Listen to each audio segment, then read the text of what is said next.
ẹ̀yin èèyàn ẹ wá farabalẹ̀ ká wá gbọ́ àwọn àṣírí kọ̀ọ̀kan lórí ọ̀rọ̀ ikú tó pa arábìnrin òṣèré onítíátà tá a mọ̀ sí Temitope Osoba. Wá gbọ́ dẹ́ndẹ́ àṣírí o. Ọ̀pọ̀lọpọ̀ ọ̀rọ̀ là ń gbọ́ lórí ẹ̀rọ ayélujára lórí ikú tó pa arábìnrin náà o. Arábìnrin Mewolaka náà ti wá jáde láti sọ̀rọ̀ lórí ọ̀rọ̀ ikú Temitope Osoba yìí o. Àtàwọn obìnrin mìíràn tí wọ́n sọ̀rọ̀ lórí ohun tó ṣokú pa arábìnrin gangan. Ẹ̀yin èèyàn ẹ wá farabalẹ̀ kẹ́ ẹ wá gbọ́ ohun tó ṣẹlẹ̀ gangan. Ẹ wá nǹkan fìdílé tàbí tẹ́ ẹ fìdílé nǹkan kẹ́ ẹ wá gbọ́ pẹ̀rẹ̀pẹ̀rẹ̀ ọ̀rọ̀ táwọn èèyàn sọ lórí ọ̀rọ̀ ikú Temitope Osoba. Fáwọn tí wọ́n wá fìgbà kọ́kọ́ pàdé ìkànnì wa yìí, ẹ̀yin èèyàn ẹ jọ̀ọ́ ẹ máa bá wa subscribe sórí ìkànnì yìí. Ẹ bá wa pín fọ́nrán yìí dáadáa, ẹ jẹ́ kó débi tí ó yẹ kó dé. Ẹ like ẹ share kẹ́ ẹ comment kẹ́ ẹ dẹ̀ wá sọ ohun tẹ́yin náà bá rò lórí ọ̀rọ̀ ikú Temitope Osoba yìí. Ẹ bá wa fi sí abala ìrísí o. Ẹ gbọ́ ohun tí Mewolaka sọ àti arábìnrin tí wọ́n sọ̀rọ̀ nípa ikú obìnrin yìí. Ẹ̀yin èèyàn nígbà wo lẹ stop láti máa tan ara yín jẹ? When like somebody said, ó ní ẹni tó bá ti fẹ́ scam Ọlọ́run ló máa padà bọ́ sọ́wọ́ àwọn wòlíì tó ń scam wọn. What are you telling me? Ẹni tí wọ́n ń pè ní ọkọ ẹ tó ń sọ mọ́rọ̀ pé òun ò tí ì sanwó orí ẹ, òun ò tí ì fẹ́ bó ṣe yẹ kó fẹ́, ẹ̀ẹ́dẹ̀ jọ ń gbé papọ̀. Ẹ̀yin kan dẹ̀ lọ church yẹn as members. Ìyàwó méjì ti lọ already. Ìkẹta tó wà lọ́dọ̀ ẹ̀ láìṣe ọkùnrin ará Samaria kò tí ì sanwó orí ẹ̀, wọ́n dẹ̀ jọ ń gbé for 2 years. Ẹ̀yin kan dẹ̀ lọ sí church yẹn, ẹ̀ẹ́dẹ̀ ní ẹ fi orúkọ Jésù gbàdúrà. When will you stop deceiving yourself? When will you? Anybody tó bá ti ní kó wá àdúrà tẹ bá ti gbà tẹ́ ń gbàdúrà orí kí lorúkọ màmá ẹ Ọlọ́run Bíbélì kọ́ lẹ́ ń pè. Fẹ̀kàn tẹ́lẹ̀ àmọ̀ pé there are so ohun ti bẹ àwọn babaláwo àwọn tó ń ṣoògùn lọ́dọ̀ yẹn anyway customer ni wọ́n jẹ́ fún yẹn fi wọ́n jẹun bọ́ kálẹ̀ kan lè list orúkọ wọn ni because there are so many babalawos costume lẹ change ẹ kò change costume lẹ change signboard ni so ẹ̀yin kẹ̀ members torí Bíbélì sọ ó ní deception máa wà but then ohun Ọlọ́run ò ní dákẹ́ nínú aginjù títí láíláí Ọlọ́run á ní ohun tí ó ń kígbe ní aginjù pé kí a tún ọ̀nà Olúwa ṣe. You are attending a church, you call it a church.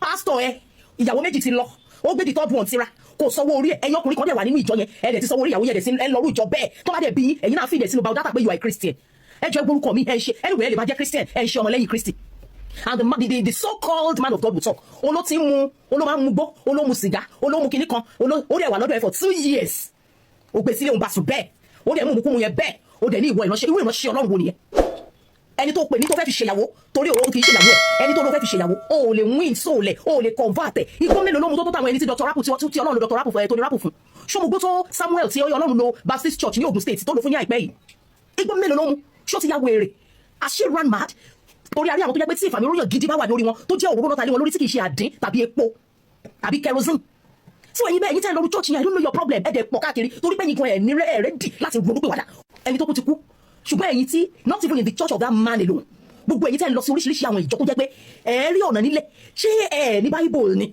when you yourself ẹ̀yin fúnra yẹn ready láti yí padà that is your problem so when you seek God for what you can get ẹ̀yin tẹ́ wá Ọlọ́run fún ti ẹ lè rí gbà kò sígbà tẹ́ ẹ ní tẹ̀sẹ̀ bọ́ ṣọlọ kò sígbà tẹ́ ẹ ní tọrùn bọ́ ṣọlọ because when you trust in the Lord with all your mind the Lord will lead you he will direct you ṣùgbọ́n máa tójúbọ̀ ẹ fẹ́ gba short cut ẹ fẹ́ fọ ọ̀rọ̀ ìwà mímọ́ kẹ wá máa gba nǹkan lọ́wọ́ Ọlọ́run ẹ gbọ́n kan tí Bíbélì sọ pa yín ni ó ní àti gẹ́gẹ́ bí wọ́n ti kọ̀ láti ní ìrò Ọlọ́run ní inú wọn and even as they did not like to retain God in their knowledge gbogbo yín retain Ọlọ́run nínú ìmọ̀ yín gbọ́n kan tí Bíbélì sọ ni ó ní Ọlọ́run fi wọ́n fún iyè ríra láti ṣe ohun tí kò tọ́ God gave them over to a reprobate mind to do those things which are not convenient olùṣọ́yà máa ṣe olùṣẹ́lómi àti bọ́ra roko show olùṣẹ́lómi gbogbo kwaya ìwọ tó ń bá sùn ní kwaya ó dẹ̀ ṣe ń lọ ọbẹ̀ tó bá dágbére léwà ní òun lọ sí church Ọlọ́run ti fi ẹ́ sílẹ̀ fún iyè ríra kó lè ṣe àwọn nǹkan tí kò tọ́ tó bá fẹ́ràn ara ẹ tètè jókòó kó yẹnu ara ẹ wò because bó ṣe nǹkan tí ò tọ́ yẹn gbà tó bá tí Ọlọ́run bá jẹ́ pé ikú dá ẹ̀mí ẹ̀ légbodò tó bá dàgbà tó padà já sí ojú ọ̀nà wàá ti mọ̀ pé ńgbà tó bá dijú òtún ní rí lédè sí kí ni problem yín ẹ̀ ń sọ̀rọ̀ yín jẹ́ gbogbo àṣírí pásítọ̀ yín àbólúṣọ yín àbí wòlíì tẹ̀lé ká àṣírí wọn wà lọ́wọ́ yín báyìí and yet you still go wà á dẹ̀ jókòó wọ́n máa emit energy hell demonic energy wọ́n máa emit ẹ̀rẹ́ lórí wà ní tọ́lọ́bàṣà Ọlọ́run gbàdúrà níbẹ̀ èṣù ló máa you don't know how ọmọ riches tí èṣù lè fún àwọn èèyàn ni orí nǹkan tó ṣẹlẹ̀ nínú gospels nígbà tí èṣù lọ́dọ̀ Jésù wò ó sọ fún Jésù fúnra wọn I will give you the riches of this world sọ pé àdúrà ń gbà ń bẹ̀ ó lọ fún interview ibẹ̀ náà ti gbàdúrà fún ẹ tó so because of that ó rò pé ó ti wà níbi tí Ọlọ́run wà ẹ ti sọnù tẹ́lẹ̀ bá tètè sọnù very disgusting very disgusting káàtì ẹ̀kan lè rí bọ́ọ̀dù kan tó sẹ́sọ àwọn people wọ̀nyí so that you won't just come up and pick up title in the Bible àpín kan tó lọ́ọ́ ṣe ní ìdájọ́ máa bẹ̀rẹ̀ látòrí pẹpẹ ìyàwó méjì ti lọ ògbé kẹta sílé ẹlẹ́mìgbẹ́mì sìgá ọmọ kìnnìkan Kristi wo ni wọ́n gbà nígbà tí wọ́n gan fúnra ẹ̀ tó jẹ́ pásítọ̀ tó yẹ pé àgbèrè consistently for 2 years wà á dẹ̀ tún mount altar wà lọ preach ẹ̀yin náà dẹ̀ jókòó sínú ìjọ yẹn ẹ̀ẹ́dẹ̀ dágbére nílé pẹ́ lọ sí church àti fi yín sílẹ̀ fún iyè ríra pé kí ẹ lè máa ṣe ohun tí kò tọ́ so yára ẹ wò níbi tó ti ń gbọ́ mi yẹn what are you doing ṣé òwò pé wọ́n ti fi ẹ́ sílẹ̀ fún iyè ríra ọlọ́gán cannot be mocked níta ẹgbẹ̀lẹ̀ ńká bẹ́ẹ̀ ni ẹ̀yin tó jẹ́ pé ẹ fẹ́ yí padà you don't want to be born again you don't know ṣàkó búrẹ́dì àtàkàrà wà á rí bu ara wọn wọlé búrẹ́dì àtàkàrà wọn á sọ fún ẹ wọn á mọ̀ pé boyfriend and girlfriend ni yẹn ń gbé pọ̀ wọn ní kò sí problem ẹ̀ṣẹ̀ ìfàgbà táwọn kan bá tiẹ̀ tó ń gé gòpọ̀ pẹ̀lú ẹjọ́ ń mú ni ìmí gan mu ó mu sìgá, ìmí gan mu gbó tó jẹ́ wòlíì jọ yín, ẹ̀yin ọmọ ìjọ náà dẹ̀ mọ̀ pé ó mu gbó, but mind ẹ̀ ti mọ̀ pé inú ayé lẹ ti bẹ̀rẹ̀ sí jóná kẹ́ tó. based on nǹkan tí àwọn àǹtí ẹ̀ méjèèjì tí ikú ẹ̀ ṣojú wọn, ẹni tí ò bá ti wo interview àwọn àǹtí ẹ̀ méjèèjì kó lọ wò lórí péjì Mr. Kunle Afford. Àwọn yẹn ní ìṣẹ̀lẹ̀ yẹn ṣojú wọn, àwọn ló kú sí lọ́wọ́, àwọn ni wọ́n lọ bá ní police station kan ní Kòròdú, àwọn ni wọ́n gbé lọ hospital, àwọn ni wọ́n kọ́kọ́ gbé lọ church tí wọ́n ṣàdúrà fún, àwọn ni ojú wọn ló ṣe bì, ojú wọn ló ṣe mumi, ojú wọn ló ṣe mẹ́sàárẹ àzìnà ó yàgbẹ́ sára, ọwọ́ wọn ló dákẹ́ sí bọ́n ṣe dé ẹnu ọ̀nà hospital nígbà tó sọ wípé ara nù òun ò mọ bó ṣe ń ṣe òun. Based lórí analysis nǹkan tó sọ wípé ó ṣẹlẹ̀ gan-an, àwọn ikú mi sọ wípé 100% pé mo right, mi sọ wípé 100% pé mo correct, but nǹkan tí èmi feel wípé ó pa Tọ́pẹ́ Ọ̀ṣọ́bà rẹ̀. Ẹ̀yin ọlọ́gbọ́n ayé, ẹ̀yin onímọ̀ ìjìnà, ẹ tún bá mi fojú wò ó. Mi wá fẹ́ ká gbé emotion tí kọ́lọ́run bá wa foríjì, kọ́lọ́run bá wa ṣe ikú ní ìsinmi fún, ẹ jẹ́ ká wá ronú báyìí. Gbogbo symptoms ní àǹtí Tọ́pẹ́ Ọ̀ṣọ́bà display ní ọjọ́ yẹn, ó show wípé ó ní psychotic episode. You can Google it. Ó mì wípé ó ní psychotic episode. Ó ti wà nínú depression. Kí ló dẹ̀ máa ń fa psychotic? Stress. Tí èèyàn bá ní mental stress, ó máa ń fà. Medication, ó máa ń fà.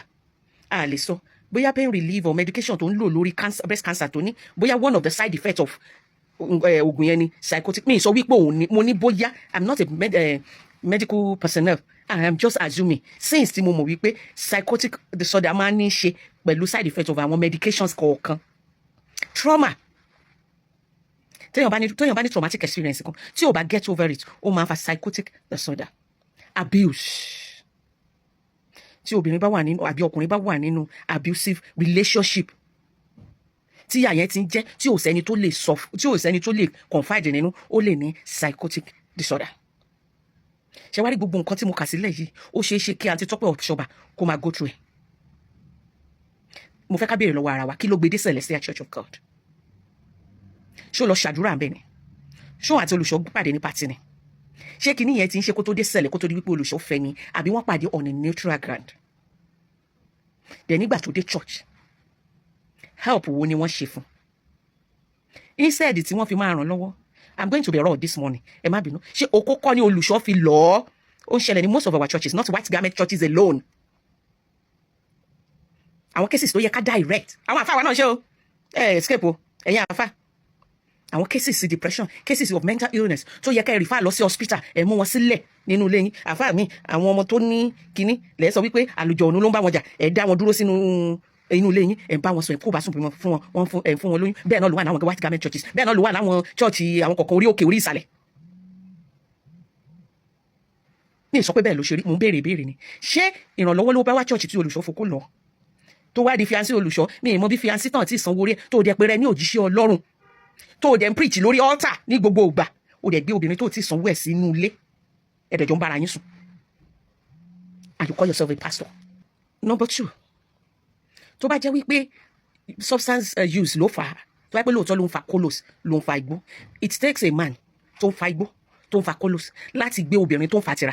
Mi ì mọ bẹ́ẹ̀ mi àtúnigbó ṣe fẹ́ pàdé, mi ì mọ bọ́rọ̀ wá ṣe fẹ́ wọ̀ débi tá a máa ní relationship tá a dẹ̀jọ́ máa gbé. So that means pé olùṣọ́ gan tí wọ́n kàn lè má tó ti Tọ́pẹ́, àwọn gan náà onkolos làwọn náà wà. Tó bá jẹ́ abuse ló fà, with the evidence tá a rí lórí social media, bí Tọ́pẹ́ ṣe ń sunkún tó ń sọ fún ìyá ẹ̀ pé màámi, then àwọn ẹbí olùṣọ́ àti olùṣọ́, ẹ̀yin lẹ fún ní trauma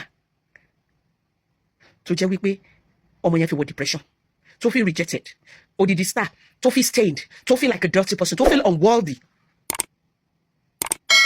Ẹni bá dẹ̀ ní depression, kò sí ní ohun tó kéré jù tó máa ní high blood pressure, BPM high. Psychotic disorder máa ń jẹ́ kó hallucinate, ó máa ń jẹ́ kó wà delusional, ó máa ń jẹ́ kó gbọ́ voices tí ò sí ń bẹ̀.